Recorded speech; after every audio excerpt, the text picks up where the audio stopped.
Bahaye ikaze mu makuru yacu yo kuri iki gicamunsi tariki ya kabiri ukwezi kwa kane 2026. Dore inyigo z'ingenzi aya makuru agiye kwibandaho. Human Rights Watch iratabariza abatuye Igoma by'umwihariko bo mu bwoko bw'abakongomani ndetse n'abanyamurenge. Ubwicanyi ngo buhoraho kurigiswa gufatwa ku ngufu n'ibyo burusange birimo imibiri y'abishwe ukuri nyako kuri Igoma ngo biteye ubwoba ndetse byagakwiye kugira iki imiryango mpuzamahanga ibivugaho ndetse bikoraho. Naho mu Rwanda baravuza induru kubera guca ikigage n'ubushera bitera ubuhunzi muri Butaro mu ntara y'Amajyaruguru mu ntara zindi zegereye Uganda. Abayobozi ngo bikora barashinjwa kuba inyangarwanda kuko ikigage n'ubushera biri mu muco w'Abanyarwanda kandi kubica ari uguca umuco wabo. David Maximo ndetse na Oswald Osaki nibabyumva kimwe n'ubuyobozi buca ikigage ndetse n'ubushera. Aha abenshi bivugwa ko ari za lobby z'amakompanyi akora inzoga nka Skol na Bralirwa zishaka kwiharira isoko zitsikamira abaturage mu kagambane n'abayobozi bamwe muri leta. Naho Ambasaderi Anastase Gasana avuga ko Kofi umusesenguzi mwamenye wa geopolitike atapfuye cyangwa ngo arigiswa ahubwo afunze. Ibi bitangajwe nyuma yuko uyu mugabo buriwe irengero kuri televiziyo ye Rwanda Burundi yakoraga ubusesenguzi bw'intambara iri kubera mu burasirazuba bwa Kongo. Gasana avuga ko uyu mugabo waherutse kuboneka mu mafoto y'imfungwa yafashwe bitunguranye imageragere. Naho Human Rights Foundation ishyirahamwe ry'uburenganzira bwa muntu ry'Abanyamerika irasaba leta y'u Rwanda kurekura n'amananiza Mushayidi Deogratias wakatiwe igihano cya burundu ku byaha ivuga ko ari ibihimbano bya politiki. Deo Mushayidi yabaye umunyamabanga bwa FPR inkotanyi mu gihe cy'urugamba ndetse ahagararira mu Suisse ku mugani w'Iburayi. Intambara irangiye yasubiye mu Rwanda ariko ananirana kubana na FPR n'abayobozi bayo. Yaje gusubira hanze atangira gukora politike nyuma agarutse mu karere yaje gushimutirwa i Burundi aho yafashwe mu rubanza imiryango mpuzamahanga yavuze ko ari bwa politike maze akatirwa burundu ku byaha mpimbano nk'uko abatavuga n'ubutegetsi bayivuga. Tubaye ikaze mu makuru yacu kuri gicamunsi amakuru yacu ku buryo burambuye tubwira ngo kora share subscribe na like ubundi dukomeze kubitira ikinyuma kubuye kudutera inkunga no gutera inkunga itangazamakuru ryigenga kandi rikubwira amakuru utasanga handi kuko itangazamakuru ryigenga mu Rwanda ryabaye band muri rusange. Reka amakuru yacu tuyahereye ku makuru y'umuco aho guca ikigage n'ubushera bikomeje kuvuza induru bikomeje gutuma abantu bavuza induru kuba leta ishaka guca umuco nyarwanda ndetse igashaka guca ikintu cyose giteza imbere abaturage kibavuyemo bwite. Aha haravugwa ko impamvu y'icibwa ry'ubushera n'ikigage bituma abantu benshi batuye mu karere k'Amajyaruguru begeranye imipaka bahungira mu gihugu cya Uganda aho ibigage na kanyanga ndetse n'ubushera byemewe. Abavuga kandi ko bituma abantu bajya mu inzara ikabica kuko abahinzi b'amasaka ari umuhinzi ari uwenga ari ubucuruza bose bungukira mu kigage n'ubushera kuko ibi amasaka ari mu bihingwa ngandurarugo.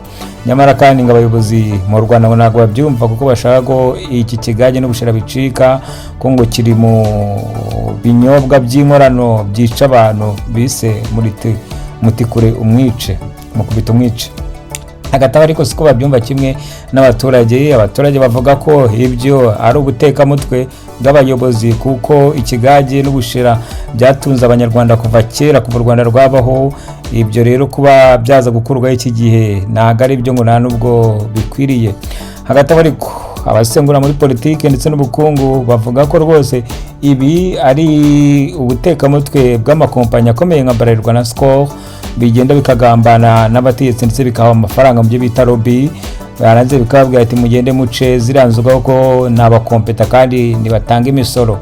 Ibi kandi bije byongera mu gihe inzego za leta kenshi zikunda gushira mu bikorwa ibyemezo zitizeho neza nk'uko bamwe baherutse kwivuga mu nama ya FPR Inkotanyi mu karere ka Nyarugenge, urugero nk'umukomiseri witwa Charles. Hagati aho ariko nubwo byagenze gutya, David Maximo, Oswald Osaki ndetse na Rutanga rw'amaboko ntago bariye iminwa, bavuze ko ibi bintu bitumvikana kandi ubikora wese ashaka guhangana n'abanyarwanda bidakwiriye. Ikigage n'ubushera ni ikinyobwa abanyarwanda bamenye kuva babaho, kuko ari ikinyobwa bihimbiye kandi bikoreraga, bityo nawe ukigurisha ubwo cyari isango itsura umubano.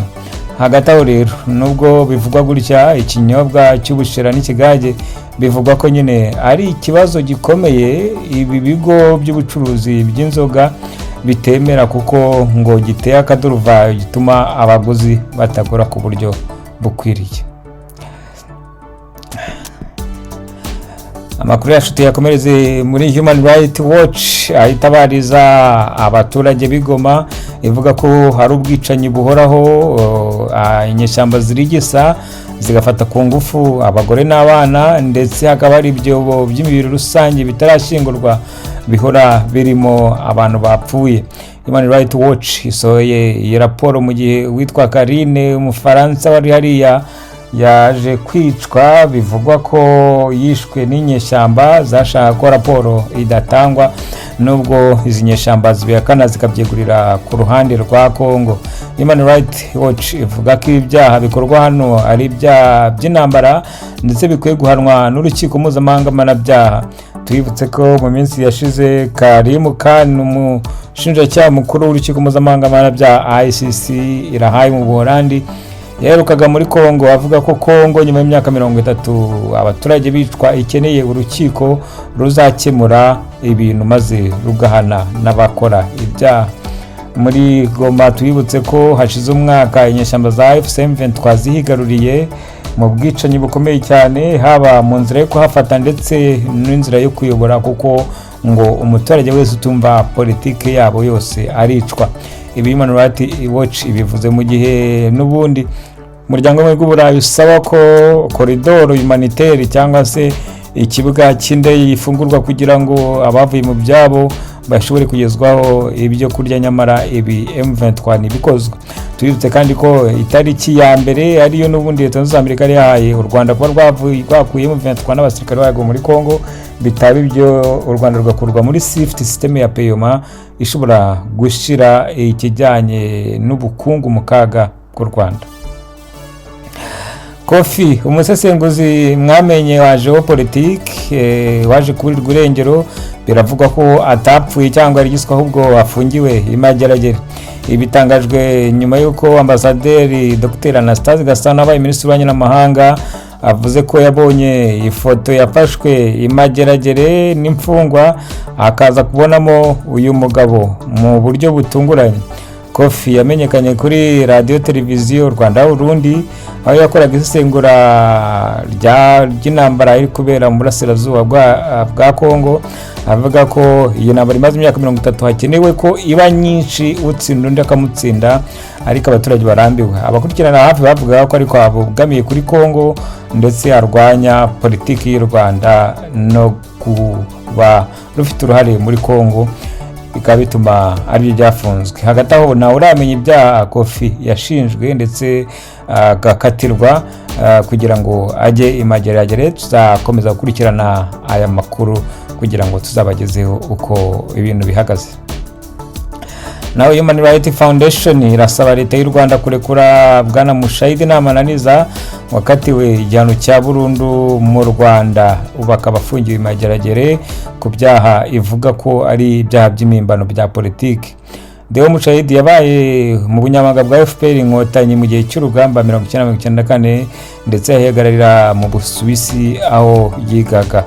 Intambara yarangiye yasubiye mu Rwanda kubafasha gutegeka nk'abandi, ariko ageze yananirwa n'abayobozi ba FPR Inkotanyi. Yaje gusubira hanze maze ashinga ishyaka mu gihe yararimo ajya mu karere gushaka abayoboke. Yaje gufatirwa i Burundi, maze Burundi nabwo bumwohereza i Kigali ashimuswe, maze aza gukatirwa igihano cya burundu. imiryango mpuzamahanga n'abatavuga n'ubutegetsi bamagana leta y'u Rwanda kuba yarajijije ubusa Mushayidi, kandi Mushayidi akaba nta cyaha ashinjwa cyatuma akatirwa iyi myaka yose ya burundu. Mushayidi ni imirimbanyi, akaba yarashinze ishyaka ritavuga n'ubutegetsi n'ubu riyobowe na Bwana Munyampeta Jean, ariko uyu Munyampeta Jean akaba yaraje kurisezerera, ngira ngo ryabonye undi mu perezida muri rusange. Reka tubashimire ku makuru yacu, witeka abane namwe, muduhe comment niba mwumva ikigage n'ubushera bikwiye gucibwa mu Rwanda, cyangwa se niba koko bikwiye komeza kubaho ubwo bikavugururwa bikaba byaba ikinyobwa umuntu asanga mu Rwanda akagura ku bushake atirahatirwa kunywa Mitsingi ndetse na za Skol. Bye bye, witeka abane namwe.